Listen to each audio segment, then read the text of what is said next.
બાલમિત્રો, આજે આપણે જાણીશું કે બટાટા, મરચાં, ચા અને બીજા ઘણા છોડ દુનિયાના કયા દેશોમાંથી આપણા દેશમાં કેવી રીતે આવ્યા છે. બાળમિત્રો, આ જુઓ, બટાટા અને મરચાં દક્ષિણ અમેરિકાથી આવ્યા. લાલા, ટામેટા પણ ત્યાંથી આવ્યા છે? હા બાળમિત્રો, તમારી ધારણા સાચી છે.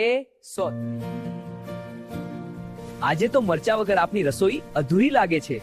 લાલા, અમારા ઘરે પણ રોજ મરચાં વપરાય છે. પોર્ટુગલના વેપારીઓ મરચાં ભારતમાં લાવ્યા હતા. આજે તો મરચાં વગર આપણી રસોઈ અધૂરી લાગે છે.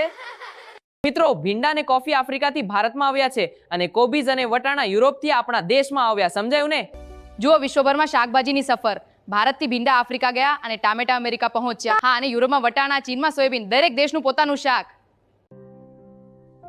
જો વનસ્પતિઓ કેવી રીતે દુનિયાભરમાં ફેલાઈ. લાલ, તો લોકો બીજને એક દેશથી બીજા દેશમાં લીસતા હશે ને? હા, માણસો પણ બીજના ફેલાવામાં મહત્વની ભૂમિકા ભજવે છે. બાળ મિત્રો, વિચાર કરો, જો આ બધા બીજ આપણા દેશમાં આવ્યા ન હોત તો આજે આપણી રસોઈ કેવી હોત? તો કદાચ મરચાવાળું શાક બનતું નહીં. લાલા. બાળ મિત્રો, દુનિયાભરના લોકો વેપાર અને મુસાફરીના કારણે ઘણા છોડ અને બીજ અલગ અલગ દેશોમાં ફેલાયા. આજે આપણે એનો લાભ સૌ લઈ રહ્યા છે. બાળ મિત્રો, ખબર પડીને કોણ ક્યાંથી આવ્યું? જો આ બધા બીજ આપણે ત્યાં ના આવ્યા હોત તો કેવી પરિસ્થિતિ થાત? દુનિયાના નકશામાં આ દેશોને શોધવાનો પ્રયત્ન કરજો.